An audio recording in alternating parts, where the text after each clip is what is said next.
Mesdames, Mesdemoiselles, Messieurs, bienvenue à ce deuxième rendez-vous avec ésotérisme expérimental.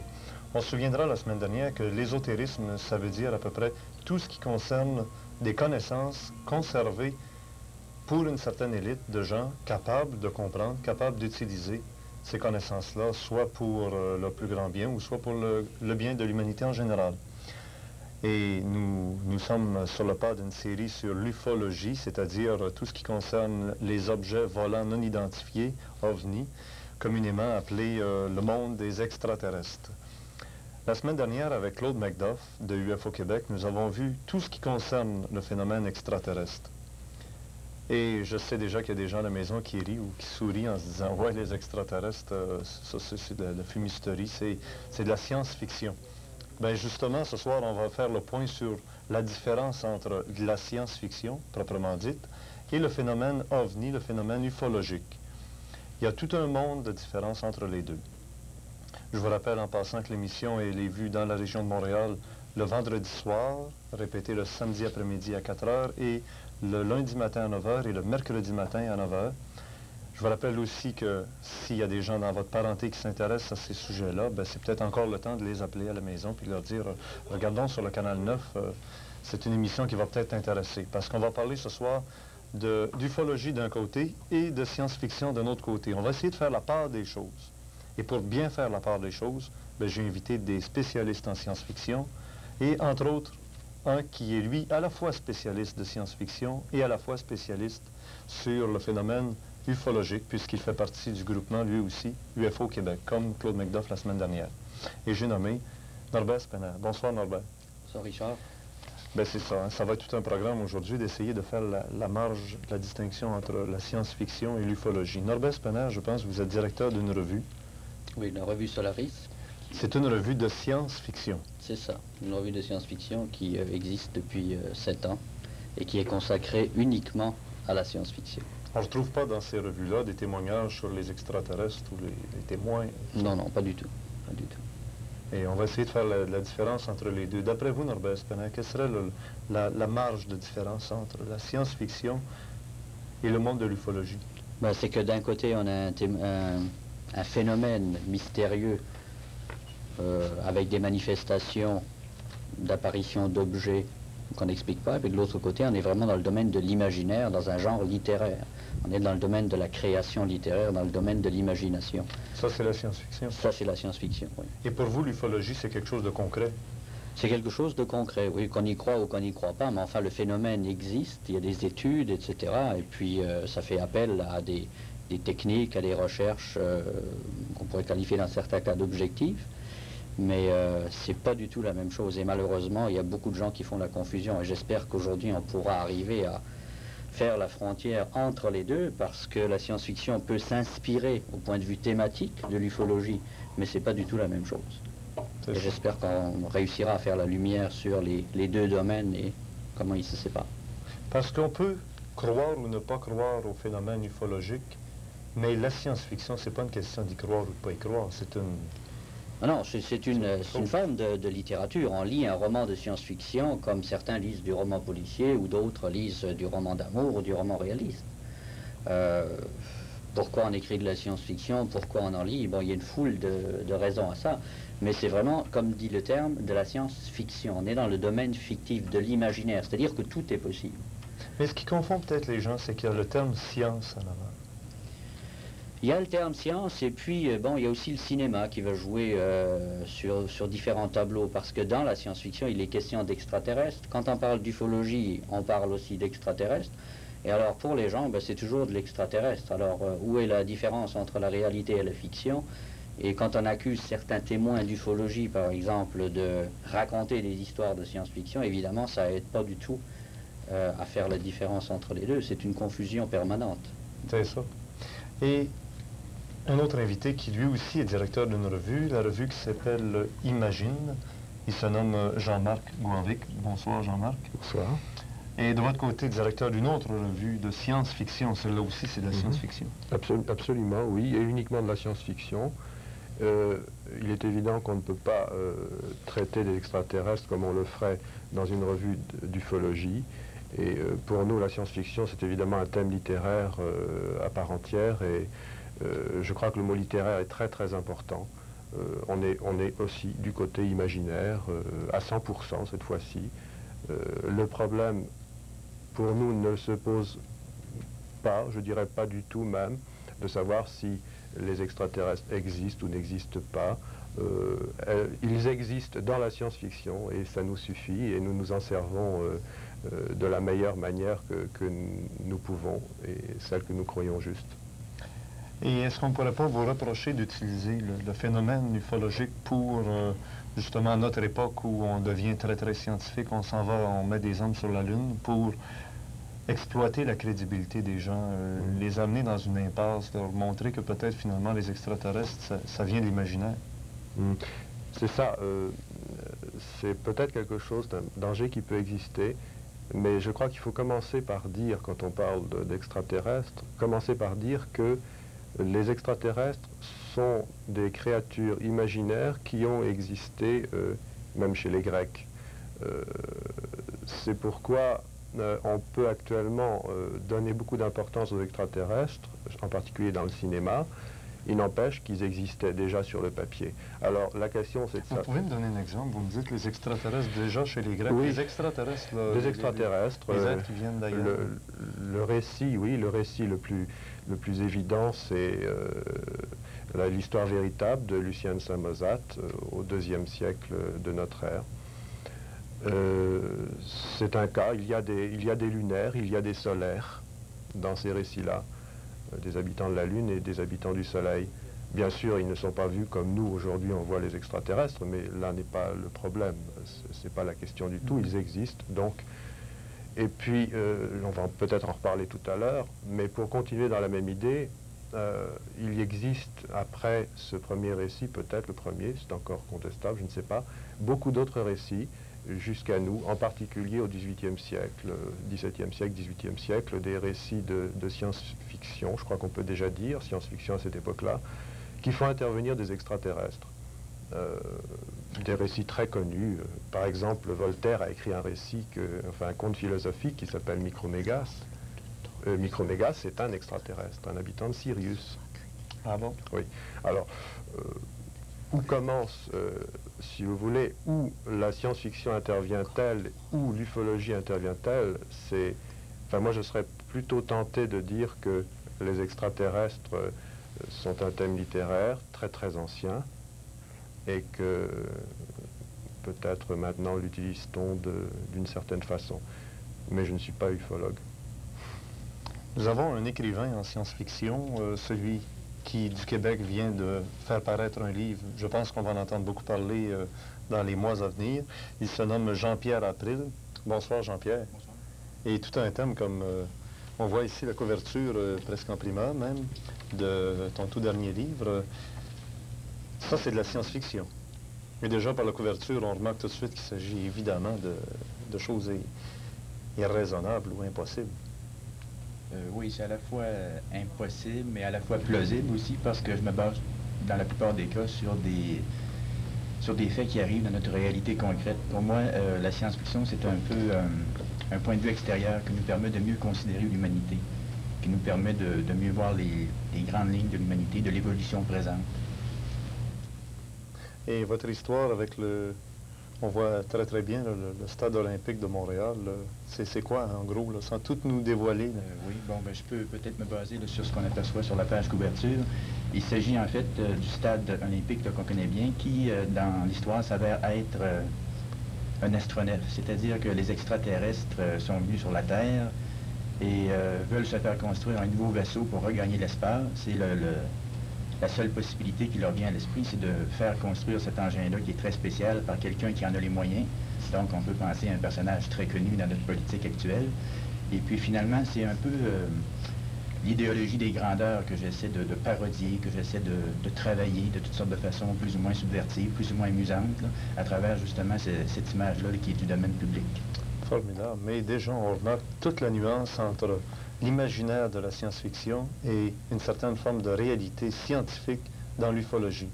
Alors, messieurs, si vous êtes d'accord, on va regarder un témoignage qui nous vient d'Europe, C'est Christine de Kerlor, qui est archéologue, mais qui a rencontré un cas très intéressant en ufologie, c'est le cas de Marius de Wilde.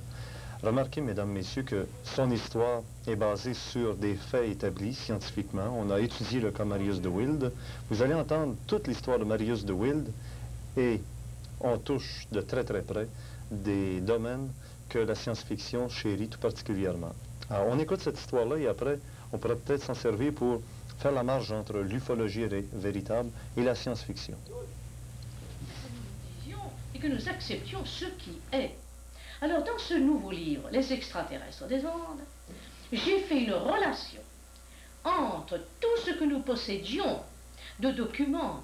Maintenant, vous me connaissez. Vous savez que si j'ai choisi des documents modernes, si je me suis référé à des personnages contactés, je me suis aventuré à le faire que si j'étais certaine de leur absolue bonne foi, et ce qui, à mon sens, ne suffit pas encore, parce qu'on peut être de très bonne foi et se tromper, mais cette fois, il y avait des preuves matérielles. Alors, quand la preuve matérielle s'ajoute à la bonne foi, alors là, je veux bien. Vous comprenez? Oui. Alors, je vais vous dire rapidement ce que j'ai traité. J'ai pris un exemple parce que au cours d'une conférence en France, est venu me voir Marius de Wilde. Vous qui êtes au courant d'un tas de choses, je pense que ça vous évoque cet homme qui, en 1954, a été un des premiers contactés dont on a bien voulu retenir le témoignage comme authentique. Car en 1954, venir raconter qu'on avait vu une soucoupe volante et des extraterrestres à côté de chez soi, c'était très courageux, car le pauvre homme, on lui en a fait voir de toutes les couleurs. De toutes les couleurs, il a perdu son travail, il a dû déménager, et on l'a traité de fou, on l'a mis dans une maison psychiatrique, je ne sais pas si vous vous rendez compte. Résultat, cet homme, qui est venu me voir, en me disant, « Madame, vous venez de... » Il avait vu ma conférence avec projection de diapositives, et il me dit, « Madame, ceux que j'ai vus, les hommes que j'ai vus, ce sont eux qui sont gravés dans votre désert, je les ai reconnus. S'il avait fallu que moi, je les dessine, et je les aurais dessinés exactement comme celui de la figure et il nomme la figure, c'est-à-dire ceux qui ont des casques un peu plus petits que le très grand personnage que je vous ai montré hier. C'est-à-dire le casque à simple paroi, et au lieu d'avoir le casque un peu rectangulaire comme ceux que je vous ai montré, le casque rond. C'est-à-dire que, si vous remarquez, depuis 1200 ans, eux aussi font des progrès. Il semblerait que leur costume, voyez-vous, s'est encore allégé. Alors lui, il a vu les personnages avec le tout petit casque. Comme on nous les représente maintenant, rappelez-vous que les témoignages des contactés actuels ne font plus état de casques importants, mais de casques petits, et transparents toujours, évidemment. Hein. Alors il m'a signalé ceux qui correspondaient exactement à ça. Et j'ai la phrase textuelle, c'est la cassette. Il m'a dit, si j'avais dû les dessiner, je les aurais dessinés comme ça. Et alors, je vais vous dire alors ce qu'il m'a avoué. Et pourquoi j'ai retenu le témoignage de cet homme? C'est que quand il a été contacté la première fois, la soucoupe avait laissé les traces. Cette soucoupe s'est posée sur les rails de chemin de fer qu'il peut fréquenter. Et elle avait laissé des marques jusque dans les traverses, vous connaissez la solidité des traverses de chemin de fer, n'est-ce pas? Et sur la palissade qui était à côté, qu'elle avait raflé pour se s'enclaver, si vous voulez, sur ces traverses de chemin de fer. Les traces étaient là, patentes. Vous ne pouvez pas les nier. Elles ont été photographiées, tous les gendarmes sont venus, le ministère de l'Air a envoyé des gens. Enfin, tout ça, il n'y avait pas d'histoire, si bien que même Alain Hynek a retenu et mentionné le cas de Wilde, qui est en fait mentionné dans tous les livres sérieux sur les soucoupes volantes. Et c'est cet homme-là, donc, qui est venu me trouver. Et alors, il m'a appris une chose qu'il n'a jamais voulu dire à personne, étant donné les énormes ennuis qu'il a eus. Il est donc, cet homme a été contacté en 1954. Déjà, chose étonnante, il a été contacté à nouveau l'année d'après. Vous savez que presque tous les contacts se font par hasard, tout au moins pour les contacts qui nous sont connus, comme je vous ai dit. Oui. Peut-être y a-t-il des contacts préparés à l'avance, mais nous, pauvres gens, on ne nous en dit rien. Mais alors, donc, ce sont généralement des choses au hasard. Or, cet homme a donc, et ça c'est reconnu aussi, parce que la deuxième fois, la soucoupe a encore laissé des traces. Et alors, il y a eu des rapports de gendarmerie, donc on ne peut pas nier le fait. Il a donc fallu accepter. En 1954 et 1955, voilà un homme qui a été contacté 2 fois. Il a été contacté pour le truchement de son enfant. C'est le petit qui, le premier, a appelé son père et qui lui a dit « Papa, il y a des gens sur la voie. Viens voir, viens voir. » Il y est allé, alors il a cru que son petit bonhomme me racontait des histoires, ils y étaient. Et celui qui lui avait pris une poule la première fois, en lui faisant signe qu'il allait la lui prendre, et lui il n'a pas compris ce que ça voulait dire, mais maintenant il communique télépathiquement. Vous voyez le progrès. Celui-là est venu vers son fils, qui à ce moment-là est un tout petit bonhomme, et lui a caressé la tête. Et a fait comprendre à Marius de Wild qu'il devenait son ami. Et Marius de Wild n'a plus jamais rien dit, on ne peut ça. Et il m'a avoué que 8 ans après, il avait été recontacté par les mêmes. Et qu'il l'a été depuis plusieurs fois, y compris l'année dernière. Alors, là, lui, vous voyez, c'est l'homme connu et qu'il voit. Et vous allez comprendre pourquoi j'ai eu confiance en cet homme. Parce que il me disait, lui il me raconte, il a demandé à cet homme-là pourquoi. Il lui tutoie, et c'est toujours le même qui s'adresse à lui. Il voit les autres, mais les autres ne lui parlent pas. C'est toujours le même qui vient vers lui. Et lui dit, pourquoi tu t'intéresses à moi? Il lui dit, moi je suis un pauvre type. Il lui a montré, évidemment, je lui disais, mais vous avez bien demandé à ces hommes d'où ils venaient quand même. Alors ils lui ont répondu que ce n'est pas de leur système solaire. Mais oui, ils ne viennent pas de notre système solaire, ce que nous savons tous. Alors il a essayé de savoir laquelle. Et ces hommes lui ont montré une carte du ciel, dans laquelle ils lui ont montré leur emplacement. Alors moi je lui ai dit, alors mon ami, vous avez compris? Mais il me dit, mais madame, il me dit, mais qu'est-ce que vous voulez que je comprenne, moi, à une carte du ciel? Il me dit, je connais même pas mon ciel à moi. Il me dit, mais je ne sais pas le nom des étoiles, moi. Vous connaissez tout ça. Moi j'ai tout juste, je suis capable de décrocher ma polaire. Moi, il me montre des cartes, alors il me dit, vous savez, alors il m'a nommé des noms. Mais je ne connais rien du tout. Alors je lui ai dit, écoute, te fatigue pas, qu'est-ce que tu veux? Mais j'y connais rien à ton histoire. Tu me dis que t'es là, mais ça me dit rien du tout. Et au fond, c'est bien normal. C'est bien normal. Et alors, je vais vous faire part, je pense que c'est une chose qu'on n'a encore jamais dite ou peu dite.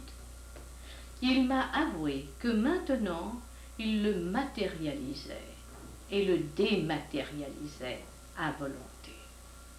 Et qu'il l'avait emmené dans leur soucoupe à eux. Et qu'il lui avait demandé, dit que s'il voulait, il pouvait repartir avec eux. Et alors lui, il lui a dit qu'il avait sa femme à laquelle il était très attaché, et il lui a dit, est-ce que je peux emmener ma femme? Alors on ne sait pour quelle raison. Ils ont dit non. Et il lui a dit, alors, et il a perdu sa femme depuis. Et il est très très tout marqué par le fait de cette perte qui s'est produite il y a environ 3 mois. Et là, alors, il m'a fait des confidences, parce que pour lui, alors, il se sent... Alors, malgré tout, un homme terrien, ça a quand même sa dignité.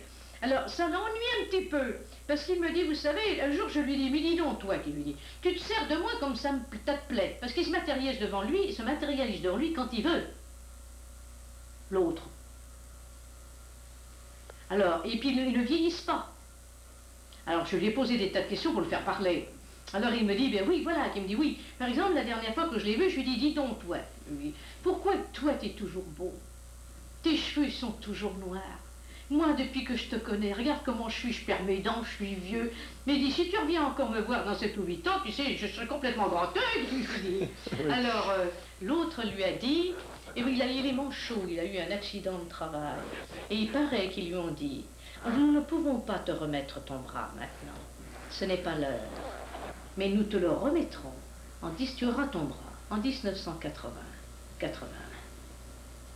Et tout le monde pourra le voir. C'est tout de même important, très important. Et alors, vous savez que je ne suis pas pessimiste, que je n'aime pas qu'on trouble les gens. Enfin, il lui a quand même dit qu'il y aurait se produirait sur notre planète des événements très graves. Comme une autre guerre mondiale. Très très graves.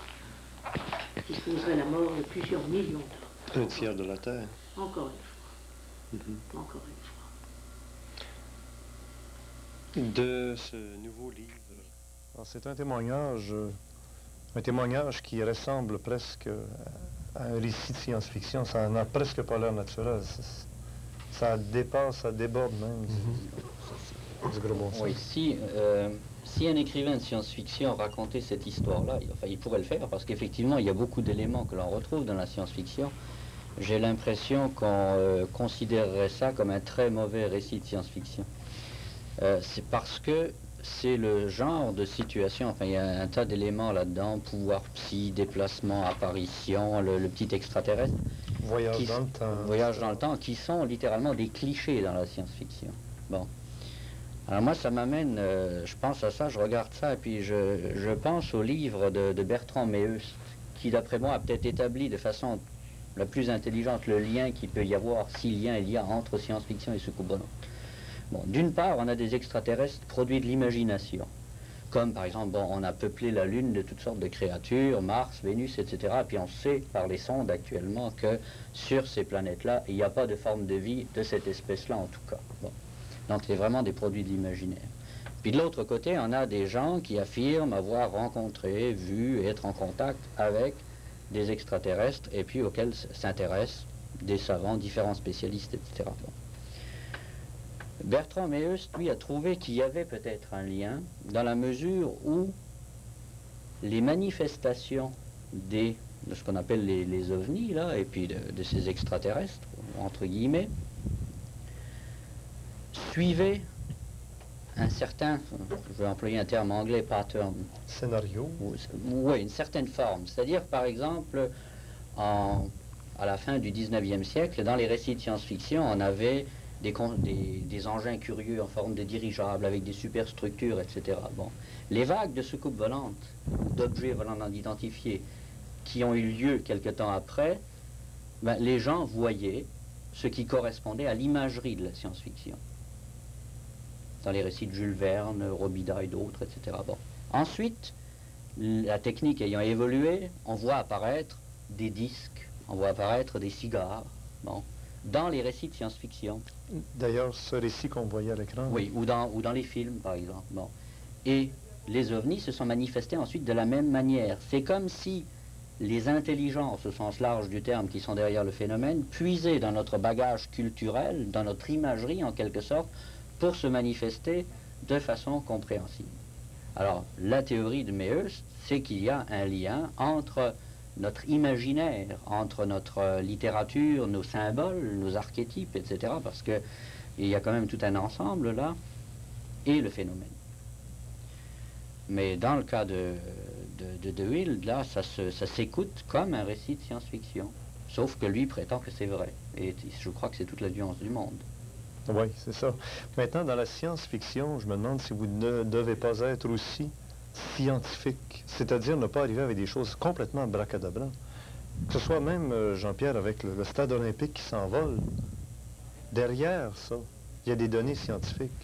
Il faut que ça soit intelligent, il faut que ce soit rationnel. Dans mon cas, très peu. Disons que ce que j'essaie de considérer comme scientifique, c'est déjà ce qui est connu par la moyenne des lecteurs de science-fiction. Moi, je m'inspire plutôt de l'image que les extraterrestres peuvent donner à l'intérieur de la science-fiction plutôt que des extraterrestres eux-mêmes. En fait, je connais à peu près rien dans l'ufologie. Oui, ça, c'est une grande caractéristique. C'est que des gens de science-fiction, ils ne sont pas parents avec l'ufologie. Pas nécessairement. À une certaine époque, il y avait peut-être un rapprochement parce que ça devenait un thème très classique qui correspondait peut-être aux désirs, aux attentes là, qui venaient de l'exploration spatiale qui naissait. Mais quand même pas plus que ça. Ce qu'on peut voir présentement à l'écran, là, ça va être quelques bouquins qu'on retrouve sur le marché, mais qui sont quand même en relation avec le phénomène extraterrestre. Oui, c'est qu'il y a des récits de science-fiction qui vont se servir du phénomène ovni comme thématique. Mais c'est la même chose que si je veux écrire un roman réaliste qui se passe dans le milieu des paysans, des fermes, des cantons de l'Est, Je vais aller voir ces gens-là, je vais me documenter, et puis ensuite je vais bâtir mon histoire dans le cadre, en respectant le langage, les mœurs et les coutumes de ces gens-là. Alors il y a des écrivains de science-fiction qui s'inspirent de cas comme Marius Deville et d'autres, qui vont même reproduire dans certains cas les noms des personnages et les cas dans leurs livres, mais qui sont quand même une œuvre de fiction. Je crois que le meilleur exemple, Jean-Marc nous en parlait, c'est Rencontres du troisième type, qui joue sur les deux tableaux. Rencontre du troisième type pourrait très bien, à la limite, se voir, et ce serait une erreur, comme une espèce de documentaire sur les ovnis, en excluant la dernière partie, où on tombe vraiment dans la science-fiction. Les gens oublient très souvent que c'est une œuvre de fiction. Jean-Marc? Oui, moi j'ai été frappé dans le témoignage qu'on vient de voir, parce que je ne connaissais pas du tout, par le rapport qu'on peut établir avec Rencontre du troisième type. On a l'intervention d'extraterrestres qui sont capables de pouvoir, etc. Enfin, ça, c'est pas nouveau. Mais surtout l'intervention par l'intermédiaire d'un enfant, comme Rencontre du troisième type. Le phénomène de la matérialisation, il n'existe pratiquement pas dans Rencontre du troisième type, mais il y en a d'autres. Les pouvoirs psy en général, ils y sont. Cette espèce aussi de télépathie qui existe entre le héros qui construit cette montagne. Enfin, on se demande où il l'a senti, où il l'a vu. C'est une espèce de contact qu'il a avec les extraterrestres, leur base. Enfin, tout ça, c'est assez mystérieux. Mais moi, ce qui m'intéresse particulièrement dans ce témoignage, d'une part, et Rencontre du troisième type, si on veut bien les comparer, c'est que les extraterrestres sont considérés dans les deux cas comme des figures angéliques. Ce sont des anges, pratiquement, qui viennent d'ailleurs et qui nous présentent une vérité supérieure, qui ont le pouvoir prophétique, etc., qui contactent un homme, un héros, dans les deux cas. Et je crois qu'il pourrait y avoir une relation possible ici. Je pense que l'imaginaire, la conception du monde occidental est assez marquée par des conceptions bibliques, évangéliques. Je crois qu'il y a une relation à établir entre les extraterrestres qui choisissent un homme dans la masse et qui peut-être vont se servir comme une sorte de messie, et les conceptions, la révélation, enfin les conceptions religieuses. Maintenant, Jean-Marc, directeur de la revue Imagine. Ben, déjà, même sur la page couverture, on voit un objet volant, un vaisseau spatial. Je pense que c'est choyé. Hein. Dans la science-fiction, le phénomène extraterrestre, vaisseau spatial. Il y a même ici, dans la revue numéro 4, un article sur les extraterrestres. Sur les extraterrestres, vu justement du point de vue du cinéma, de ce que fait le cinéma des extraterrestres. C'est un article critique. C'est ça, c'est dans la science-fiction, l'extraterrestre est très souvent une métaphore ou un symbole ou une image. C'est-à-dire que l'extraterrestre n'est pas présenté comme une réalité. Mais là, il faut aussi voir que dans la science-fiction, il y a un certain nombre d'œuvres très variées. Il y a des œuvres qui reposent sur des bases scientifiques, c'est-à-dire qu'un auteur va essayer d'imaginer sur une planète X à laquelle il a donné certaines caractéristiques, tel type d'atmosphère, telle pesanteur, etc. Bon, il va essayer d'imaginer quelle forme de vie il pourrait y avoir. C'est ce qu'on appelle le courant, par exemple, hard science en anglais. Bon. Mais d'un autre côté, on a des œuvres, par exemple, je pense aux œuvres au conte de Jean-Pierre ou à d'autres, où c'est vraiment le fruit de l'imagination, où l'extraterrestre finalement n'est qu'un prétexte, ou est une métaphore, est une image, est un symbole, mais n'a pas de réalité comme telle. C'est que dans le corpus même science-fiction, c'est extrêmement varié. Ben justement, Norbert Spener, vous êtes aussi professeur de science-fiction. Alors, quels seraient les autres allées de la science-fiction? Il n'y a pas que le monde de l'extraterrestre, le monde des intelligences extraplanétaires. Il y a d'autres mondes. Oui, c'est ça. C'est que, l'image qu'on a généralement de la science-fiction d'un point de vue populaire, c'est vaisseaux spatiaux, galaxies, etc. Ça, c'est le vocabulaire. Hein? Et les jeunes qui lisent la science-fiction sont fascinés par l'espace, la conquête de l'espace. Bon. Mais dans la science-fiction, vous avez par exemple une branche qui s'appelle le space opera, qui est du roman d'aventure, dans lequel on retrouve transposé, par exemple, le western. Sauf que, au lieu d'avoir les horizons de l'Ouest américain, vous allez avoir l'espace Nouvelle Frontière. Mais vous avez là les Indiens, ce sont les extraterrestres, la patrouille de l'espace. Le roman d'aventure est une forte proportion de la science-fiction, il ne faut pas se leurrer. Vous avez là-dedans des romans qu'on pourrait qualifier de philosophiques.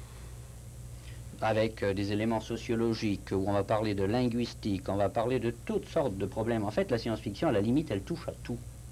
Vous avez aussi une branche qu'on appelle la fantasy, qu'on a tendance maintenant de plus en plus à détacher de la science-fiction, mais qu'on retrouve sous l'étiquette science-fiction. Alors là, vous avez des éléments magiques. C'est le conte de fées pour adultes, littéralement, avec des mages, des royaumes imaginaires, etc. Bon, il y a toutes sortes d'aspects. C'est un monde extrêmement complexe, si bien que le thème extraterrestre n'est qu'un thème parmi d'autres, et je dirais même que c'est peut-être un des thèmes les plus clichés. Il y a eu une époque où on parlait beaucoup des extraterrestres. Mais je demanderai à Jean-Pierre April, qui vient d'écrire un livre en science-fiction qui s'intitule, je le répète, « La machine à explorer la fiction ».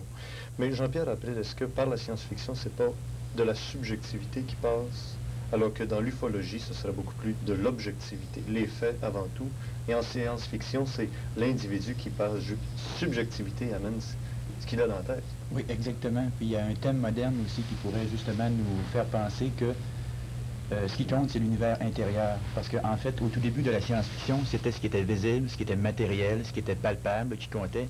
Alors que de plus en plus, alors qu'on est inquiet, alors qu'on est angoissé à l'intérieur de notre société, c'est l'espace intérieur qui compte, donc les dimensions psychologiques, les dimensions mythologie moderne, des dimensions finalement qui sont assez ambiguës, mais qui nous posent toujours certains problèmes. On va maintenant écouter le témoignage de Jean Miguer.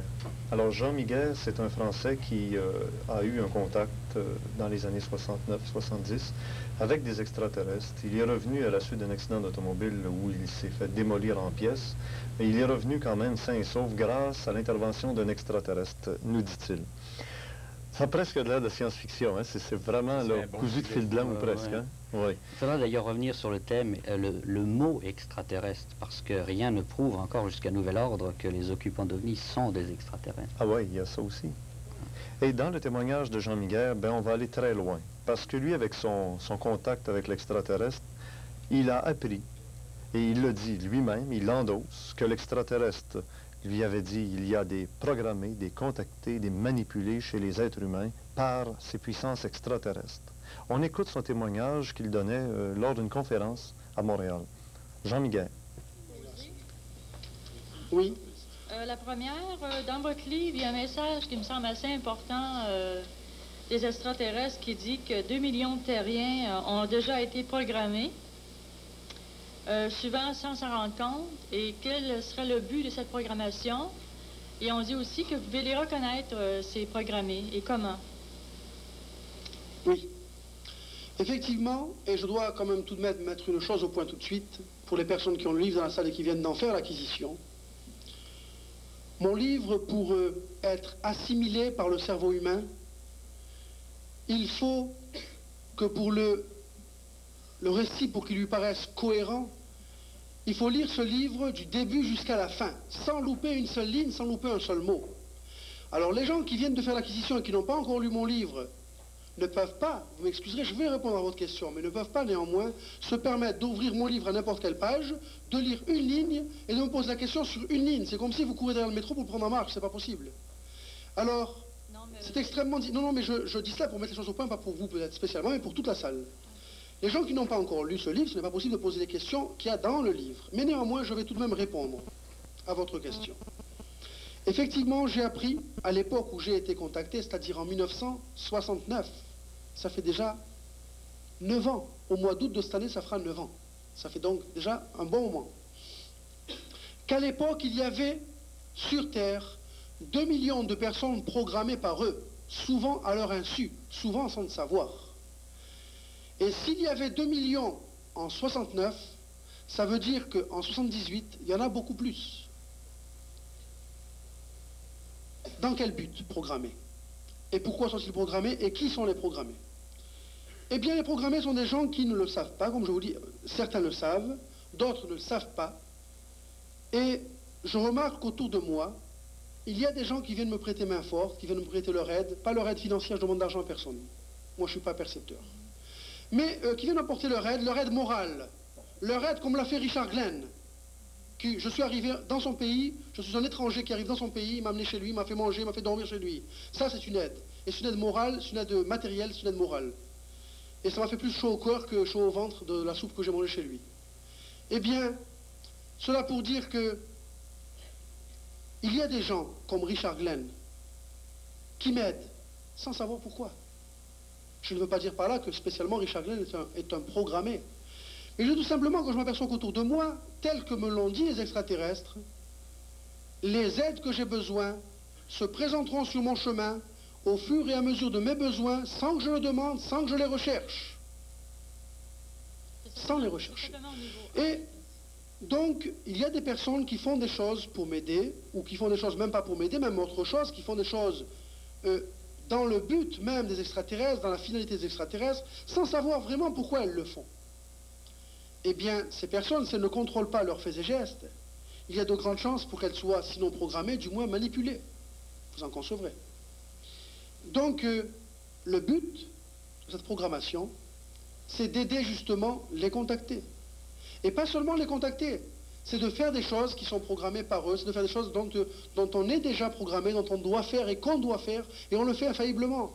C'est peut-être ce que les gens, dans le temps, et même maintenant aussi certaines personnes, qui appellent la fatalité. Quand on fait quelque chose qui arrive, on dit c'est une fatalité. On dit ça devait arriver. On dit c'est écrit dans le ciel. N'est-ce pas? Eh bien, ce sont autant de mots qui ne veulent rien dire. Il y a une action humaine. Et l'action humaine est contrôlée car l'être humain est un être pensant, est un être vivant, est un être intelligent. Or, à certains moments de son existence, il fait des choses qui dépassent son intelligence, il fait des choses qu'il ne sait pas pourquoi il les fait parce qu'il ne contrôle pas ce qu'il fait. Ce qui veut bien dire qu'il y a une certaine... Alors, on entend le cas de Jean Miguel lui-même endosse ce qu'il dit. Finalement, Richard Glenn, j'étais peut-être programmé ou j'étais peut-être manipulé pour lui donner de la soupe et puis tout le reste, mais je me demande si, lorsqu'on parle de science-fiction, c'est pas une façon détournée de penser un message qui serait vrai, fondamentalement. Le cas de Jean Miguel, lui, il est convaincu que le contact qu'il a eu est vrai. Il se dit mandaté, mais il l'endosse, il le met sur son dos. Est-ce qu'en science-fiction, un type comme Jean-Pierre April, qui écrit un livre, ne sait pas certaines choses et n'utilise pas la science-fiction pour faire passer ces informations-là? Non, d'aucune façon. Ce que je sais, c'est que finalement, c'est ce que mon imagination, c'est ce que mon imaginaire me donne, c'est ce que je peux trouver à l'intérieur de certains cadres qui sont déjà des cadres littéraires, qui ont déjà été travaillés par plusieurs autres écrivains. Et moi, je me situe dans cette continuité-là. Ce qui n'empêche pas, par ailleurs, comme dans toute forme de littérature, qu'un écrivain puisse passer ses idées sur différentes choses, philosophiques, ou bien satiriques, ou des idées politiques, quoi que ce soit. Je veux dire, la littérature, dans bien des cas, a servi à ça, comme la science-fiction. Dans d'autres cas, c'est simplement pour écrire un roman d'aventure. Maintenant, que des auteurs se servent de la science-fiction pour faire croire aux gens que les extraterrestres existent, moi, je ne connais pas de cas. Je ne sais pas si Jean-Marc en connaît, oui? Oui, il y a Jimmy Guilleux dans certains de ses romans. Oui, c'est juste. Publié au Fleuve Noir, qui fait vraiment intervenir, en particulier, je pense, les sphères de Rapa Nui.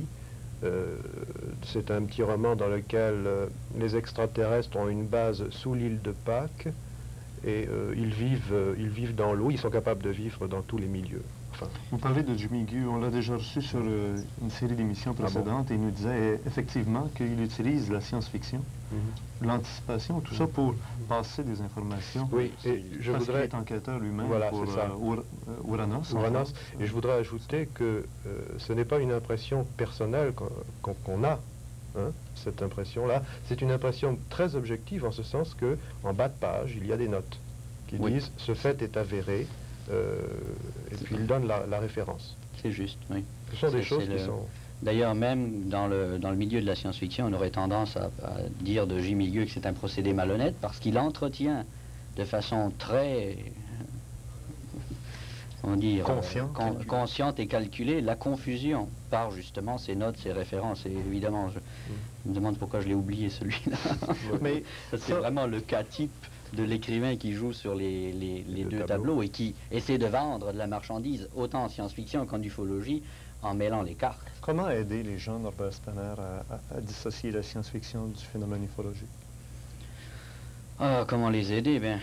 J'ai l'impression que la plupart des gens qui font la confusion sont des gens qui n'ont pas lu de science-fiction, parce que s'ils en lisaient, ils se rendaient compte qu'il y a une différence, non? Pas toujours.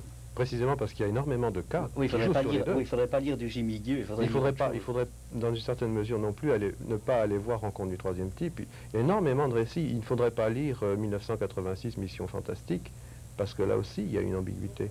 Enfin, il y a énormément de récits. À partir du moment où les extraterrestres interviennent dans un récit, l'auteur a deux solutions. Ou bien de faire comme Jean-Pierre April, où on est dans un univers complètement flyé, hein, où alors il est absolument impossible d'aller croire à l'existence des Mayaniens qui font voler le vaisseau. Enfin. Ouais, et dans Le Dictateur s'appelle Joe Drapeau. Joe Drapeau, enfin. Les gens comprennent alors que c'est une fiction. La plupart des autres récits sont des récits qui jouent vraiment sur les deux tableaux, précisément pour créer cet intérêt du lecteur. Et puis moi je pense que cet intérêt-là est ambigu, mais il y a quelque chose de très positif aussi dans le thème des extraterrestres. Dans le récit en particulier de Claude Macduff, 1986, il y a un élément qui me paraît extrêmement intéressant, même si l'ensemble du livre a beaucoup de lacunes par ailleurs. C'est à la fin du livre, les scientifiques qui sont réunis dans cet auditorium, et le révérend père Osborne déclare, eh bien, face à une réalité comme celle-là, qui est prouvée, on le voit de nos yeux, eh bien, nous sommes bien obligés de reconnaître que les savants, en prétendant telle et telle chose, se trompaient, et puis le révérend père Osborne aussi, ça remet donc en question énormément de choses. Et là, je trouve qu'il y a une dimension de la science-fiction qui est une dimension de remise en question de tout ce que l'on peut admettre comme naturel, enfin tous les clichés, tous les stéréotypes. Est-ce qu'un classique de la science-fiction ne serait pas un document qui nous fait presque tomber dans le piège de se dire, ben, ça pourrait être vrai? Je pense à Orson Welles, dans sa fameuse émission de radio, où c'est devenu un classique en science-fiction. Oui, mais ça c'est une question de circonstance. C'est un peu comme le terme extraterrestre. Quand on parle d'OVNI et on associe ça à extraterrestre, dans le fond on n'en sait rien. Personne, à mon avis, n'a jamais apporté une preuve, enfin là c'est peut-être discutable, mais d'après moi, une preuve irréfutable que les intelligences qui sont derrière le phénomène OVNI sont d'origine extraterrestre. Nous vivons à une époque où on a lancé des sondes dans l'espace, on a les yeux tournés vers l'espace, on a un vocabulaire qui se rapproche de l'espace, c'est-à-dire que la notion d'extraterrestre est dans l'air et elle est là grâce en partie aussi à la science-fiction, aux films, aux livres, aux bandes dessinées, etc. Si bien qu'on se dit, bon, c'est pas de la Terre, c'est nécessairement extraterrestre. Alors l'un alimente l'autre à ce niveau-là aussi. Et dans le fond, rien ne prouve, d'après moi, que ce sont vraiment des extraterrestres. Or, dans la science-fiction, il n'y a pas d'ambiguïté possible. Ça se passe sur telle planète, c'est des Vénusiens, c'est des Martiens, c'est des extraterrestres, mais c'est l'auteur qui leur a donné naissance. C'est pas une réalité objective, mesurable, etc. Le film Rencontre du troisième type est devenu un classique et il le demeurera, j'imagine, parce que justement, encore, on a la question, est-ce que c'est arrivé, est-ce que c'est vrai, jusqu'où c'est vrai? C'est à se demander si on peut voir l'ufologie et puis associer l'ufologie au phénomène d'objectivité. Parce que finalement, si on compare tous les témoignages qu'on a des personnes qui ont vu des extraterrestres, on pourrait croire qu'il y a vraiment beaucoup de races d'extraterrestres, qu'il y a beaucoup de types d'apparitions, de manifestations d'extraterrestres. Ils ont vu quelque chose et puis on a tendance à appeler ça extraterrestre, mais... Ouais. On peut peut-être ajouter aussi que la grande vague, la grande vogue des extraterrestres est quand même due à des romans de science-fiction comme La guerre des mondes de H.G. Wells, 1899 si je ne m'abuse. Alors l'émission d'Orson Welles, l'émission de radio, était une adaptation. Et il y a un film en 1975 qui a été tiré, enfin qui a reproduit tout le phénomène sociologiquement, si on peut dire. C'est La nuit qui terrifia l'Amérique, où on a une contre-proposition, si on peut dire, de ce qu'on a vu tout à l'heure, des témoignages, où les personnages du film aussi se seraient fait couper la tête si on leur avait demandé de justifier les apparitions. Et puis maintenant, on est en plein dans cette période-là, mais elle était très forte déjà en 1950, et je crois qu'on ne peut pas non plus passer sous silence le fait que les soucoupes volantes, les extraterrestres arrivent toujours plus ou moins à des moments de crise dans l'histoire. 1950, c'est la grande période de la guerre froide. 1930, enfin les années 30, au moment où Orson Welles a fait son émission de radio, c'est aussi la Grande Dépression. Et à ce moment-là, il y a la psychose de l'invasion nazie parce que la guerre est en train de couver en Europe. Et en 50, c'est la psychose de l'invasion communiste. Et actuellement, il y a toujours le risque d'une guerre nucléaire. C'est ça, c'est qu'il y a une dimension psychologique. C'est pour ça que je comprends que Jean-Pierre tique un petit peu face à la notion d'objectivité quand on parle d'ufologie. Il y a aussi une dimension très grande, une très grande part de subjectivité. De là à dire qu'il n'y a rien là, je pense qu'on ne peut pas faire ça. Enfin, moi, en tant qu'ufologue, entre guillemets, je n'irai pas jusque-là, mais la dimension subjective, elle est fondamentale dans ce phénomène-là. Et Jacques Vallée en parle bien dans son dernier livre, toute cette dimension de manipulation des masses, de psychose, etc. Et ça va de pair. Enfin, c'est plus que des modes, c'est vraiment des phénomènes sociaux qui fonctionnent par masse, et qui semble, que le phénomène semble épouser. Est-ce que c'est l'un qui engendre l'autre? Est-ce que c'est... quelles sont les interactions? Ça reste à définir. C'est pas encore clair, ça. Mais les deux vont de pair. On écoute un dernier témoignage de Bernard de Montréal. D'ailleurs, Bernard de Montréal, on le reçoit en conférence vendredi le 13 février, vendredi le 13 mars. Ça donne que le vendredi est un 13 en février, en mars cette année. Et c'est à la salle de l'hôtel Sheraton Mont-Royal. Je le recevais sur mon émission à CKVL il y a quelque temps, où on parlera d'ufologie et on va parler de ce que subjectivement on peut savoir, on peut ressentir en dedans. Et il ne faut pas tout croire. On écoute Bernard de Montréal. Si on croit une personne, automatiquement on devient esclave de cette personne-là, à un niveau quelconque. On peut écouter une personne. Alors la différence entre croire une personne et écouter une personne, c'est comme blanc et noir. Un type comme moi qui fonctionne sur un plan de vibration différent de la normale humaine, de la psychologie humaine, peut facilement travestir la réalité. C'est très facile de servir de cobaye à des forces que souvent on ne comprend pas. Le type qui me rencontre ne sait pas ça.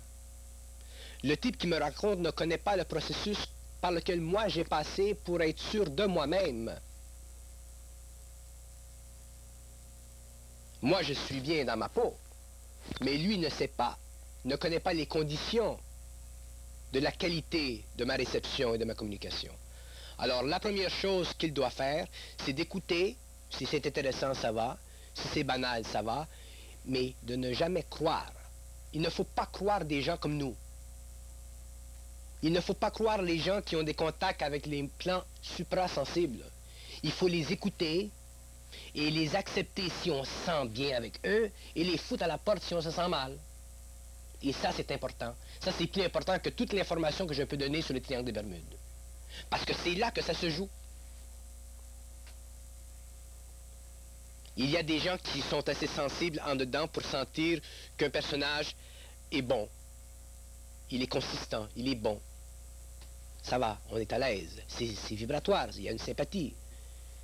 Mais dès qu'un type commence à s'interposer, à établir une autorité sur un autre individu, quel que soit le niveau de sa connaissance, là, ces gens-là sont en danger. Et on est dans le temps là où ça se produit et où ça va se produire encore plus. Oui, il y a beaucoup de faux prophètes ou de vrais prophètes qui prévoient que pour d'ici la fin du 20e siècle, ce soit des guerres... Les faux prophètes, les vrais prophètes, ça revient justement à ce que je dis. Autrement dit, les prophètes ou les psychiques ou les gens qui vont à la télé, parce qu'on a de la télévision, les gens qui sont connus dans le monde font quelque chose. Mais souvent, ces gens-là ne savent pas ce à quoi ils ont affaire sur les autres plans. Parce que, je vais vous donner un exemple. Vous prenez Adolf Hitler. Hitler, il avait des bonnes intentions au début. Mais quand il a commencé à mélanger sa politique avec de l'ésotérisme, de l'occultisme, il s'est mis en communication vibratoire avec les forces de l'astral, et éventuellement, elles ont pris contrôle, et éventuellement, elles ont mené l'Allemagne où l'Allemagne est venue. Et beaucoup d'Allemands en Allemagne, durant ce temps-là, ne voyaient pas ça.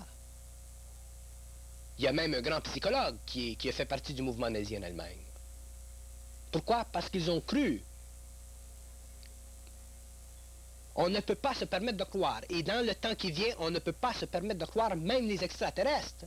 Parce que ce sont les gens qui peuvent foutre la patente en l'air le plus vite possible. Et je mets la population en garde contre ça. Surtout les gens sensibles, les gens qui sont voyants, les gens qui se promènent dans l'astral et tout ça. Il faut une intégration de la personnalité. Il faut être sûr de soi-même. Les deux pieds sur terre. Les deux pieds sur terre.